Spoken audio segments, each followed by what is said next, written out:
Hello. Welcome back to the fourth episode of the TU Communication Disorders Connection podcast. I'm your host, Sarah Launchbaugh, joined today with our guest speaker, Annie Prewitt. Hello.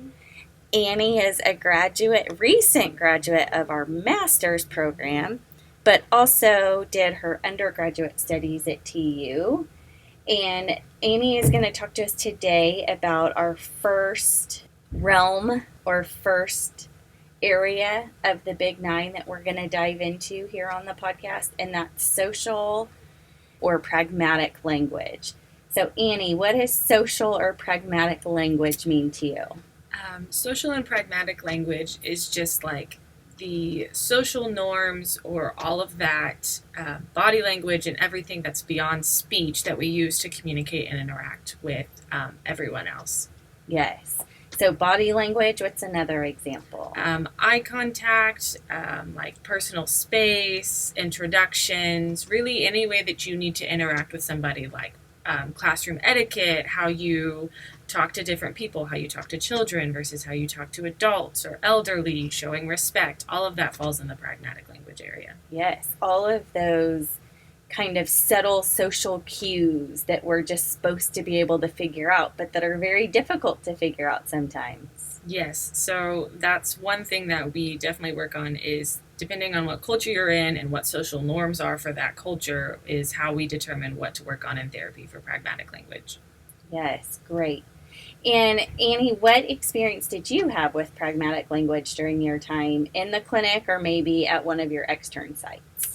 I've had a few different experiences. I've had some younger children who were like kindergarten, first grade age where we worked on just like introductions and greetings and things like that and just getting them that basic social etiquette of like introducing yourself or greeting someone when you walk in the room. I also got to participate in the chess club that we do through TU where we use chess to work on social skills with children with autism, and that was a really fun experience as well. Yeah, and what ages does that chess club target? The chess club works with middle school students. I think most of the kids that we had when I did it were in 7th and 8th grade. Yeah. So those are kind of, can be tough years in and of themselves, and so utilizing the game of chess, which is an interest for a lot of children that age to work on some social skills, was a pretty neat experience. We partnered with a local school to do that group and have now done it for 3 semesters and hope to continue in the future. So that's an exciting experience. Annie, just in general, what got you interested in the field of speech pathology? I wanted to be a special education teacher growing up, and living in Oklahoma, it's not a very lucrative profession. Speech path isn't much more lucrative, but you get a little more money. But I liked the concept of when I was like shadowing and doing what they call peer mentoring at my high school in the special education classrooms. I got introduced to the speech path there, and I just really liked the variety and all the different areas that I could work in and help children and in really any stage of their life. Yeah, very cool. So another offering that we have at the clinic currently, so as I've mentioned in previous podcasts, some of our offerings in our university clinic can vary with need and faculty and student capacities, all of those things. But another offering that we have in the realm of social pragmatic language is a summer social skills camp that is geared for high school students. We're going on our second summer this summer doing that camp, and that's really unique too because we work on the social language needed for a job interview, asking somebody on a date, all of these new kind of social needs, pragmatic needs that arise in your later teens, early adult life. And so we really want to meet that need and give these students a safe space to come and practice some of these uncomfortable conversations or things that aren't quite as easy for them to talk through. Annie, have you ever had any experience with social or pragmatic language outside of the clinic or therapy? Yes. So one of my part-time jobs that I did both in undergrad and grad school was I worked with an adult who had autism and some other disabilities.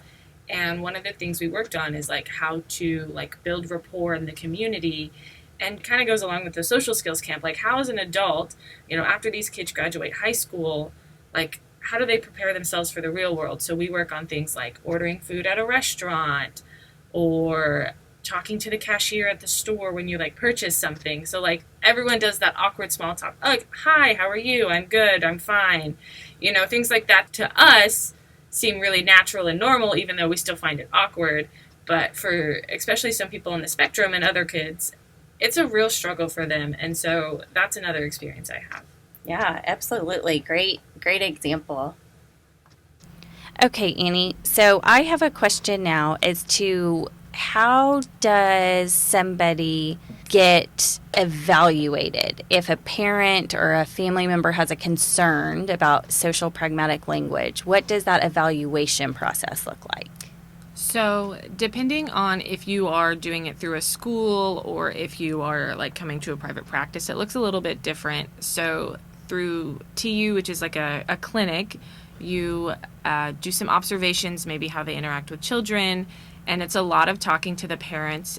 Most language tests have what they call like a pragmatic profile, which asks about 20 to 30 questions that the parent or teacher or caregiver or whoever sees the kid the most can fill out. And it's just like, does your kid greet you? Does your, do they have like, do they respect your personal space when they ask a question? Do they ask for help? Just like a variety of different questions. And it looks, and there are a lot of like yes, no. Some of them are on a scale like, like 1 to 5. Oh, my kid does this all the time. Oh, my kid rarely does this. She does it sometimes. But it's not really something that you can like sit down, ask the child questions and do it. It's a lot of observation. Like in a school, we do classroom observations, playground observations, and then reaching out to the parent, talking to the classroom teacher, seeing what they see as well. I think that that's a really great point, that unlike some of our other Big 9 areas where we can sit down with a standardized test and have the client perform certain tasks, can they do this, yes or no? Mm-hmm. This is not more gray, but less standardized in the way that it just takes a lot of observation at times and a lot of questionnaires and surveys and gathering data from different social environments too. Yes. One thing that I noticed when I was doing my school rotation and that I talked with my supervisor about was like a lot of these kids, especially if they're older kids on the spectrum, they know how to answer these questions appropriately. They can tell you the right answers, but it's not just do they know what it is, but can they perform it in a natural setting? Yes. So in a standardized area, if we pull them out, sit them at a table, ask them these questions, they're like, oh yeah, these are what I'm supposed to do. But then Absolutely. Can they actually perform those while in the classroom, while at the park, wherever they are? Yeah, absolutely. And especially sometimes in the heat of the moment, sometimes the emotional piece can make it difficult to remember the appropriate social pragmatic language for that situation. Yes, very true.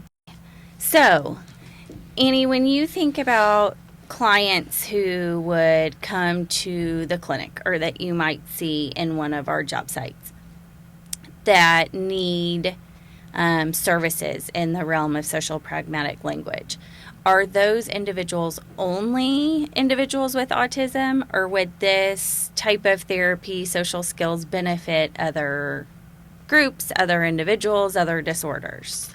Yes. So I would say we have a high population of the autism community that comes to see us. Does not mean every child with autism comes to see us for social and pragmatic language. And also, you don't have to have autism to come see us for that. Another population that is frequent for us to see is someone with a traumatic brain injury. And that often has to do with where they had their brain injury, and most of the time that frontal lobe is damaged, which is where that social and pragmatic language is stored. So depending on how serious their injury was and what their repercussions are, that can also vary on what we do. But we do see a lot of, I would say, like young adults or older adults that have had a TBI that come in to see us for that as well. And what is the youngest person that you think you've seen or maybe experienced working on social pragmatic language? The youngest that I've seen is probably 3 years old, but I really think anyone, like early intervention type things, you can also work on that. Like Oklahoma has Sooner Start, and I know one of the things that they work on is like waving and saying hi and goodbye. So that is social and pragmatic language. I've just never personally worked with that. Yeah, perfect. So really, this is a disorder almost across the lifespan then, it sounds like, from very young age to maybe an older age, post-stroke or post-traumatic injury of some sort. Yes. Very interesting. Okay, so thinking about that, I'm really going to focus in on maybe the early intervention or school age part where we're really, like you said, maybe trying to teach the early pragmatics like greetings, the introduction, some of those early emerging skills that we might need to help with. How do we utilize the family, or how do we work on carryover for that individual to use those skills outside of therapy? Yeah, so again, it depends on the age of the client. If they're definitely earlier intervention or maybe not quite into school, we would definitely 100% work with the family and really train them on like modeling is really the biggest key, and the thing that we teach any communication partner is like model the language, model what you're supposed to do. So like waving hi and goodbye, greetings, raising your hand, anything like that. So just really implementing and modeling and providing support for the parents, the siblings, the teachers, really anybody who might interact with the kid on a daily basis, and give them that support so that they can help with the carryover as well. Yeah.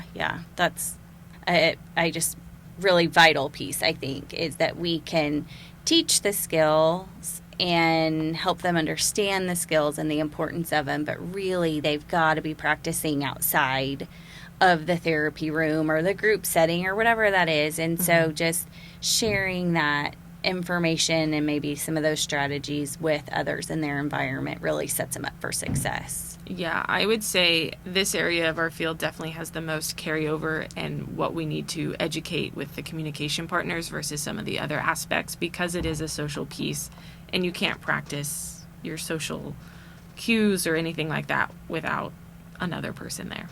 Right. And another thing that I think is really neat about our social pragmatic language is that it does carry over to our clients who are maybe nonverbal, and even using an AAC device, there's still that social language component even through a communication device. Yes. From my experience with using AAC with an individual, both adult and child, is one of the first things that we teach them how to use, whether it's ASL, using a speech-generated device or any type of thing, is like hi, hello, goodbye, like doing those social pragmatic norms, like I need help, not just basic vocab like you would in a school. Yeah, absolutely. That's kind of where we start, is those social pieces on that. And for all of you on the edge of your seat wanting to know more about AAC, that will be coming in future episodes. We'll dive more into what exactly assistive and augmentative communication is and what that looks like. But knowing that social pragmatic language is important not only for our verbal speakers, but our nonverbal speakers as well, I think is a good takeaway from today. So hopefully you learned something about social pragmatic language today. I want to thank Annie for coming and joining us today and sharing her experience with us. Yes, thank you for having me. It was a fun time. Yeah, it was great. Great seeing you, and best of luck on your new job. Thank you. It's exciting. For further information or podcast ideas that you'd like to share with us, please reach out at 918-631-2504. You can ask for Chloe or Sarah. We would be happy to chat with you. Thank you, Studio 151, for letting us record. We look forward to recording future podcasts. Remember, communication is not just about words. It's about understanding, empathy, and connection. Until next time, keep listening, keep learning, and keep communicating.